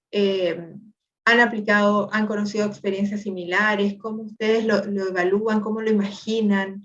Experiencias de este tipo, yo creo que existen muchísimas y son muy ricas, pero lo importante es cómo las vamos sistematizando para que efectivamente podamos generar experiencias, ¿no es cierto?, de aprendizaje que sean significativas y sobre todo interacciones con los estudiantes, ¿cierto?, mediadas que apunten a una modificabilidad cognitiva desde el aprendizaje significativo.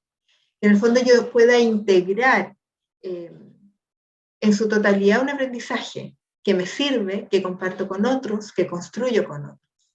Que además, durante ese proceso se respetan mis propios, mis características, mi ritmo, mi tiempo. Eso es un elemento que, sin lugar a dudas, es fundamental.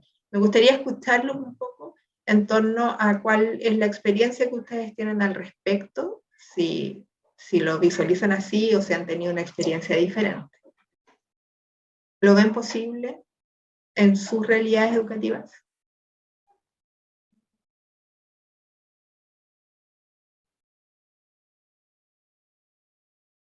Teresa. Hola, buenas tardes. Estaba escuchando con atención la propuesta. Yo laboro en la Universidad Pedagógica Nacional y soy responsable de una especialidad, de un programa de posgrado en inclusión e integración educativa. Así se llama, inclusión e integración educativa. No me equivoqué, así fue nombrado. Nosotros trabajamos de manera similar, sin embargo, con una propuesta, con dos propuestas fundamentalmente. La propuesta de Miguel Ángel López Melero sobre los proyectos de investigación de aula, que es también para la atención a la diversidad, y trabajamos los centros de aprendizaje de Rebeca Nijovic, que en América Latina ha sido importante y por lo menos fue difundido en México, pero no se había puesto en operación.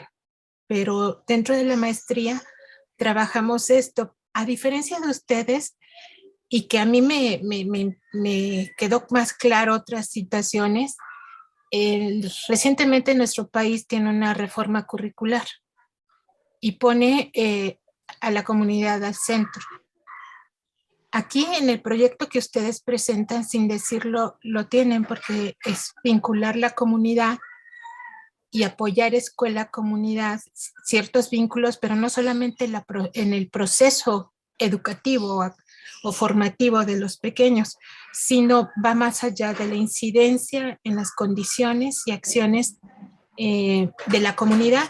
Y eso me parece muy importante e interesante. Yo estaba aquí pensando, dije, ay, ahora cómo, hoy que iniciamos una nueva generación, cómo continuar con estas dos propuestas que muy bien se atienden, que coinciden. Bueno, ellos no tienen programa aprendizaje, bueno, sí, Melero sí tiene el aprendizaje basado en problemas, y pero no llega la propuesta a ser tan clara con el vínculo comunitario, y aquí sí es muy claro. Entonces, esto es lo que a mí me llamó mucho la atención. Sí, hay coincidencias en el planteamiento, sí hay, pero nosotros siempre hemos trabajado más al interior del aula para pues, la atención de todos, la atención pedagógica de todos, y donde empiezan a diluirse estas quejas y estos diferencialismos entre discapacidad, problemas de aprendizaje y los niños con cierta regularidad en el aprendizaje, ¿no?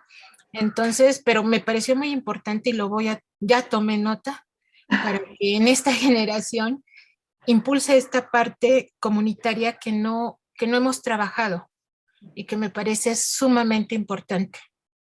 Eso es lo que yo quería comentar. Bueno, describir cómo trabaja Melero y cómo trabaja centros de aprendizaje, pues si no llevaría un poco de tiempo, pero igual ambos tienen, en lugar de colaborativos, tienen cooperativos, que es una diferencia importante. Melero propone una comunidad de aprendizaje y de social, ¿no? De convivencia. Entonces, pero esto de verdad que me hizo pensar cómo vamos a plantear este problema o este principio pedagógico de la reforma curricular en nuestro país, y cómo los maestros y las escuelas pueden, y sobre todo las citadinas, o las urbanas, porque es mucho más y tiene una experiencia, un camino más recorrido, las escuelas rurales o indígenas, que las urbanas. Y esto me pareció muy interesante. Gracias. Esto. Gracias, Teresa. Que yo creo que tiene un valor súper relevante cuando la escuela se extiende hacia el territorio y el territorio también llega a la escuela, porque la escuela no es solo el espacio físico, ¿cierto?, donde está emplazada, sino que cómo a través de acciones como esta, por ejemplo, impacta a la comunidad y a la vez la comunidad logra impactar también positivamente a la escuela. Claudia. Profe, hola, sí. Bueno, no, agradecer esa experiencia tan bonita que nos cuenta ahí. Nosotros igual, yo vivo en Manizales, Caldas, y digamos que en este departamento desde hace ya más de 17 años, desde la Universidad de Manizales, que es donde yo trabajo, en la maestría en educación desde la diversidad y bueno, otros posgrados que tenemos allí, venimos realizando con diferentes entidades territoriales un proyecto, eso hace ya más de 17 años, que se llama Caldas Camina a la Inclusión. Allí tenemos más de 60 profesionales que en su momento eran como esos docentes de apoyo. Hoy los llamamos gestores de la inclusión. ¿Por qué gestores? Porque son los que movilizan ese cambio, porque son ese puente allí que están ayudando a hacer todas esas transformaciones en los territorios, en las diferentes instituciones educativas. Y apoyan el trabajo en las instituciones, ¿cierto? Pero también ese trabajo articulado en red con familias y bueno, como con toda la comunidad. En el trabajo que realizamos con las gestoras, desde hace ya algunos meses venimos realizando un ejercicio que llamamos comunidades de aprendizajes y allí, ahorita que la profe lo mencionaba, tuvimos la participación ya del profe Miguel López Melero, un poco conociendo lo que es el proyecto Roma, que ha sido un gran referente para nosotros, y algunas de las profes que trabajan con él en la Universidad de Málaga. Digamos que la apuesta es, profe, pensarnos en ese acompañamiento desde el trabajo cooperativo, colaborativo, desde la ABP, desde el aprendizaje y la enseñanza para la comprensión, desde las diferentes rúbricas de evaluación, los diarios de aprendizaje, y eso ha sido una experiencia muy bonita. De hecho, ayer tuvimos el último encuentro ya de este semestre de comunidades, y estos gestores pues ahí movilizan y muestran y visibilizan las prácticas que han estado realizando en las instituciones educativas.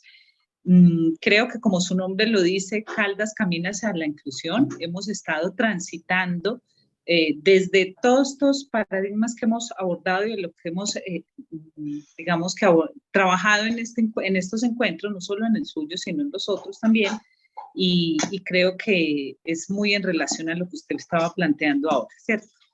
Hacia allá vamos, esperando pues a seguir aportando y transformando, pero también aprendiendo mucho de las mismas prácticas de los maestros, todos los días, lo que ellos están construyendo. Qué maravilla. Sí.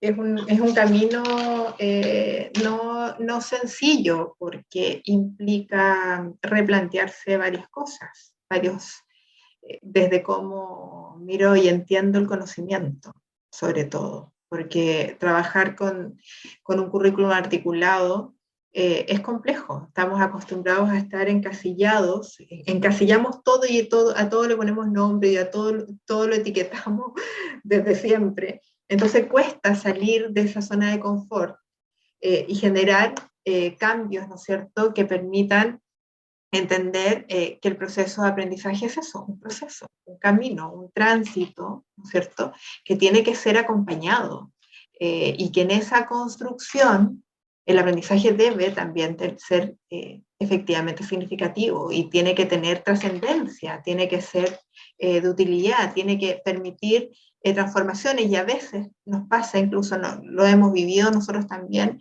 esa lógica de que a veces el currículum que tenemos no es suficiente porque necesitamos ir más allá, más arriba.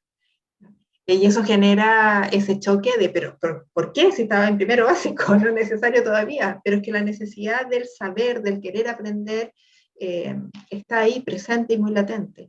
Y esa es una realidad que muchas otras experiencias y metodologías la tienen incorporada, por eso no es nuevo.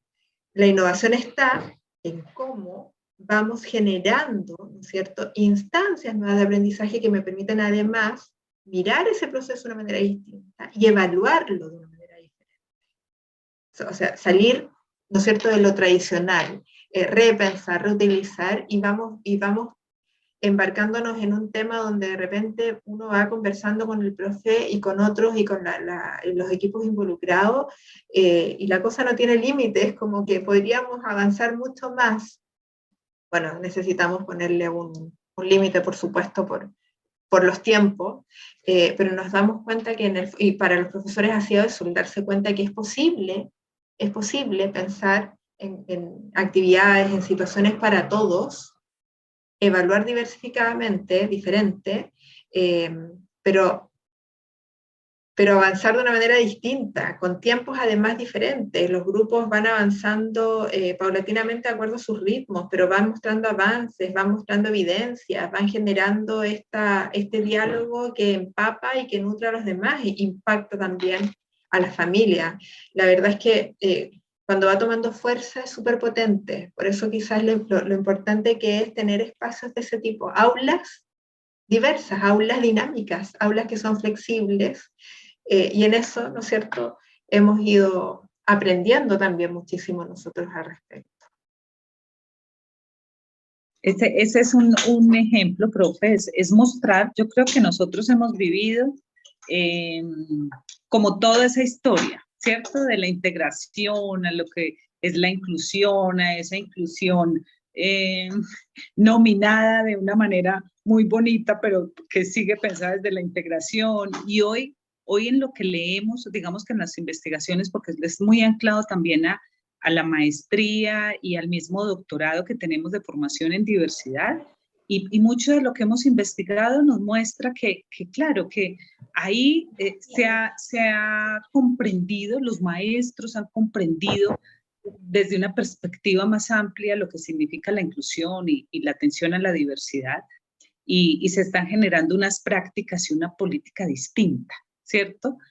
Comprendemos hoy que cuando hablamos de una cultura inclusiva no es porque es el final, sino precisamente porque se parte de allí, de unos principios que se establecen y se construyen colectivamente para permitir buscar una educación diferente. Yo creo que ahí vamos. Y es una experiencia muy bonita, donde ha estado participando no solo el departamento de Caldas en sus instituciones, los rectores, en general la comunidad, sino que eso también lo hemos logrado en otros departamentos. Entonces, bueno, yo creo que es otra forma de hacerlo. Sí, por supuesto. Bueno, tampoco va impactando también a otras entidades. Nosotros esta experiencia la estamos compartiendo también a nivel ministerial, a nivel regional, con una muy buena valoración, así que estamos empujando a ver si tiene también su impacto en algunas medidas y decisiones que se deben tomar en educación. José Miguel.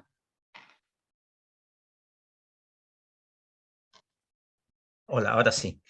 Me empezó a dar vuelta en este rato cuando escuchaba las compañeras que iban contando sus visiones y experiencias, también en el planteamiento tuyo, el tema de la política educativa, ya sea a nivel macro, ¿no? O como también la política educativa de la institución, concretamente en la gestión de la escuela, del liceo, en estos términos.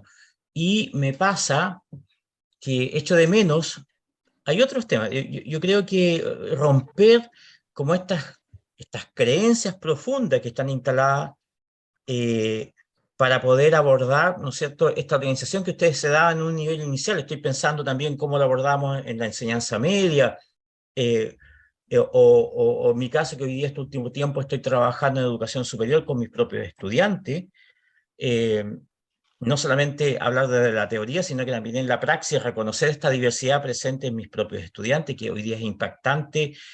2 años, yo tengo estudiantes de tercer año que han estado 2 años tras una pantalla, y hoy día por primera vez este año se han reconocido y los hemos reconocido y nos hemos reconocido, y uno se da cuenta que hay necesidades para atender en ellos en términos de sus distintas maneras de relacionarse con el conocimiento. Entre ellos, que también hay un aprendizaje que no ha estado presente en este momento, en esta historia.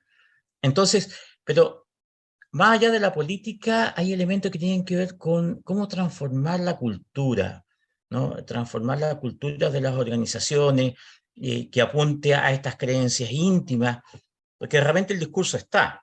Yo recuerdo hace unos años haciendo una investigación en una escuela, y se declaraba antes de la ley de inclusión, y se declaraba, tenía ahí su proyecto educativo, una escuela inclusiva, y en algún momento en un focus aparece el tema. ¿Y dónde creen ustedes que estarían mejor sus estudiantes que presentan alguna necesidad educativa? Va con ese concepto. Sin duda en una escuela especial, porque ahí están las metodologías y toda esta fantasía de que hay algo mágico que ocurre ahí que no está acá.